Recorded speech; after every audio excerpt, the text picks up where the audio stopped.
It's a quick little improvement I made with where we hang our wrench.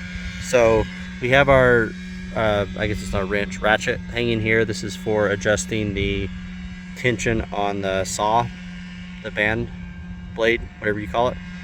And we've been hanging it here, but we also have our stopper block hanging here as well. So when you get one off, the other one gets put under it, and then you gotta, it's a pain because you gotta pick this up to get that one.